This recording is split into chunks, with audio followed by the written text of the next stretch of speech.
And we are back with the third segment of the GSMC Basketball Podcast, presented by the GSMC Sports Network. And again, like I mentioned before, we're not doing a live today. We aren't doing a live show. I have jury duty, so always fantastic.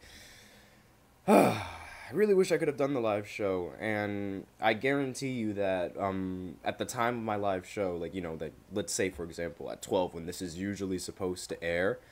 Oof, I bet you there's going to be so much news that's going to be going about, and I'm just going to miss out on it, and I'll have to talk about it in the live tomorrow, which is really annoying because it's I really like bringing the news to you guys live, and I really like it whenever there's something interesting that's going on as I'm breaking this news down to you guys live. So, regardless, we are going to continue on with the third segment of this podcast, which is going to be all about the WNBA and women's basketball. So that's essentially where our focus is going to be here. Let me just go ahead and bring up Angel Reese because she is going to be our main topic of discussion in this segment. So Angel Reese, she ended the game with her 8th straight double-double, and I believe this is the most double-doubles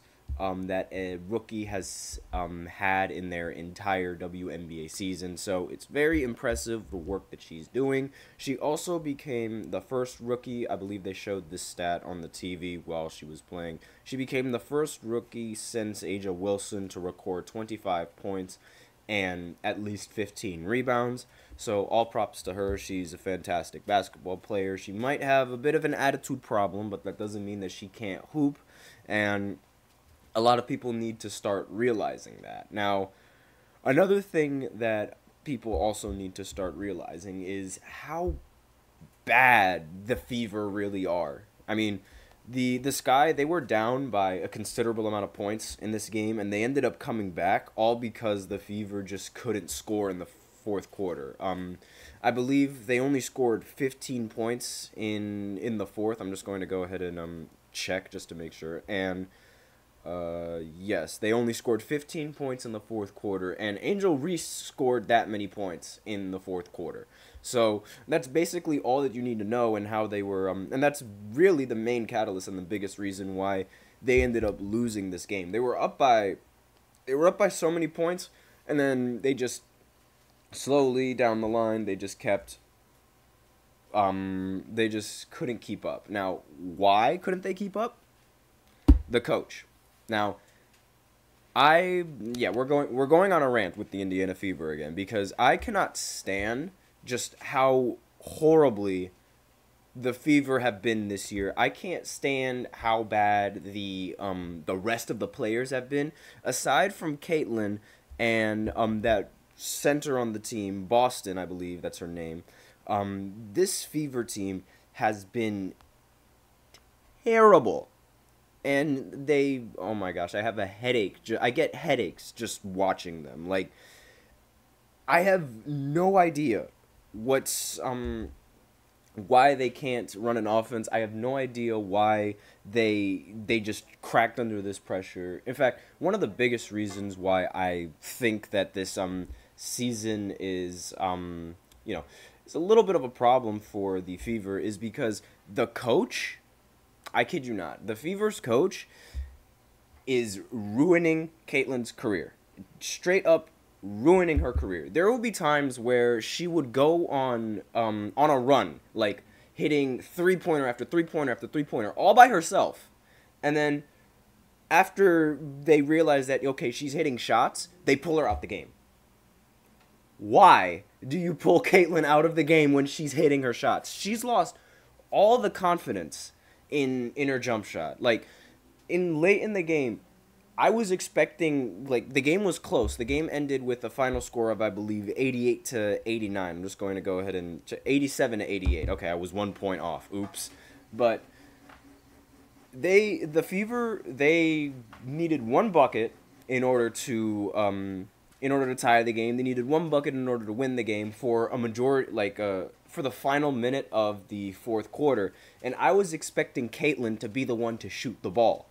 But no, she was passing the ball. And to her credit, she keeps getting double teamed every single time, so it makes sense that she has to pass the ball. But every time she gets double teamed, I don't know what it is, but like the rest of the players on the Fever think it's like their time to shine. Like the entire fourth quarter, I had to watch everyone aside from Caitlin Clark take ridiculous shots and miss every single one of them. There was a center on the Fever. She airballed a wide open layup. Boston, I believe, when she was dribbling down the court, when Caitlin passed her the ball in the final possession, she was just, posting up and like spinning and like doing all this unnecessary stuff when there were like two defenders around her in the area when she could have passed the ball, and then she smoked the layup. In fact, that's a really common problem with all of Caitlin's teammates. They keep smoking wide open layups and they keep messing up these easy fast break possessions. I mean, Mitchell, that other guard that I just cannot stand on the team. She can't catch a basketball to save her life. No one on the Indiana Fever can catch the basketball to save their life. It's like every single pass that Caitlin throws is a turnover because their teammates can't catch the ball at that high speed. Like, it's absolutely disgusting, and I don't like being disrespectful to professional athletes, but I genuinely think the under-18 team in the United States of America can beat the Indiana Fever.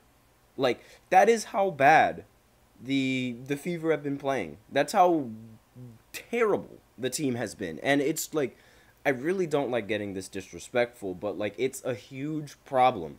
And one of the biggest problems is like, you have to look at the coaching, because one thing that I noticed from this Fever team, they don't seem to understand what spacing is at all. And the offense, they don't run an offense. Like, they don't run an offense. Their offense is pass the ball, pray to God that someone can do something with it. Like, that is their offense. They do not have a set that they can run to. They run the exact same down screen play that doesn't get anybody open. Like, it works the one time, but they run it like 6 times in a row. And I'm like, okay, it worked the first time. That doesn't mean it's going to work the next 5 times you run it. Like, the coach is going to make the adjustments. That's not going to work. And they keep running the same play every single time. And then when Caitlin gets doubled, right, instead of finding, usually whenever a double team, like for example, I'll give you a player, James Harden, prime James Harden. When he was on Houston in 2018, 2020, he would get doubled religiously. In fact, there's a play, I wish I could pull it up, but I can't because of NBA and copyright issues, but there was a play when James Harden was in the bubble. He was going up against the Dallas Mavericks, right? The Dallas Mavericks ended up double-teaming him after he had a ridiculous 25-point first quarter. And instead of and so what you have to do when you're being doubled is you have to make one extra pass to someone, usually like, down the middle, and then that'll open everything up for the rest of your team, so that way you could shoot the ball. Because if you are getting double-teamed and then you pass the ball down low, weak side defenders and other defenders are going to drop and guard you down low because they would rather give up a wide open 3 than let you have an easy layup. And for some baffling reason, I don't understand why, but every single time Caitlin gets doubled, her teammates, they have no idea where to stand. Like, they don't know how to get open off of that double. They don't know how to create looks for someone else off of that double. They don't know anything about, like, and it's very, very surprising to me because it's like, how do you not know that you're supposed to make this extra pass? How do you not know that you're supposed to make, that you're supposed to stand here and make the play for someone else? Like, they don't do that. They don't know that. It's like, it's like they play desperation basketball where it's like, you have the pass goes to you, but instead of actually, doing the right thing and making a play, you just do some random, I don't know what they do, but it's like, it's horrible. I guarantee you that's all that they do. It's terrible.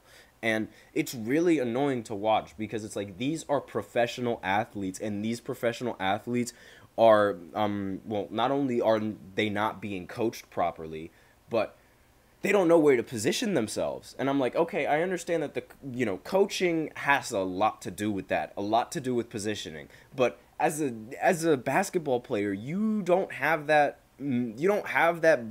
IQ to know where to stand and know where to position yourself to make your team better. That's not what they don't do that. It's infuriating, and I get so mad watching them play because it's like they don't do anything to help Caitlyn. They do nothing on the court. And it's the only one, again, like I said before, the only one that does anything on the court is that Boston girl. She's fantastic basketball player, honestly. She's great. And perfect to complement Caitlyn. And now another thing that I also should mention is that the coach has a very, very, very, very odd what's it called?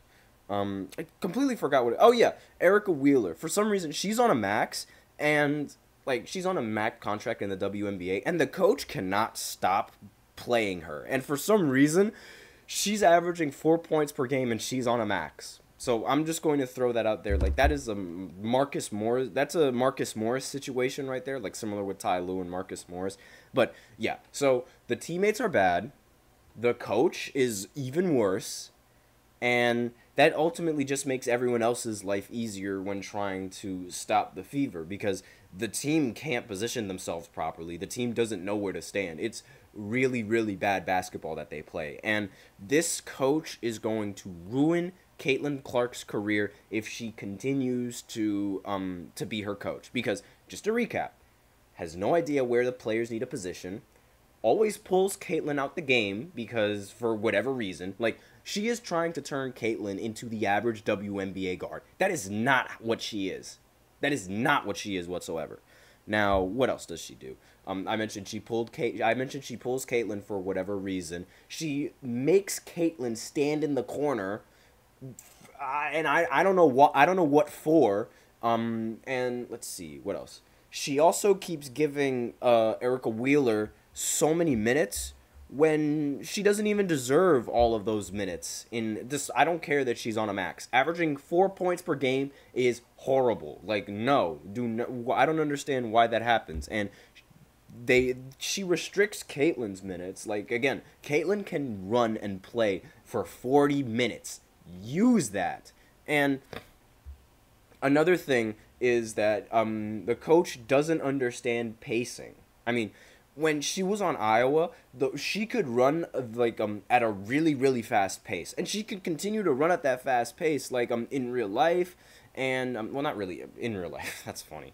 She continued to run at that fast pace for 40 minutes of an entire basketball game, and throughout the rest of her career, probably around like 30 or 35. But like they need to play at that pace, and the coach just isn't doing that. So that's like basically it. I know it was like, you know, we were supposed to be talking about like, you know, Angel Reese and her double, and I did most of it. Like, I mean, she's a fantastic talent, and they ended up coming back, but I got really infuriated at that game, and that was really the big reason why they ended up coming back. I mean, did I mention that they also pulled her from the game when she was about to break the franchise record in assists? Like, what? If there was any more proof, like if you guys need any more proof that the rest of the WNBA is jealous of that woman and doesn't want her to succeed, there you go. But that is all I have for the segment. I apologize for getting a little, you know, rowdy, I guess you could say. So now we will go ahead and move on to the fourth segment where I talk about Austin Reeves and his decision, well, not really his decision, actually, and his opinion on JJ Redick being the new coach. So I will be right back after this short break.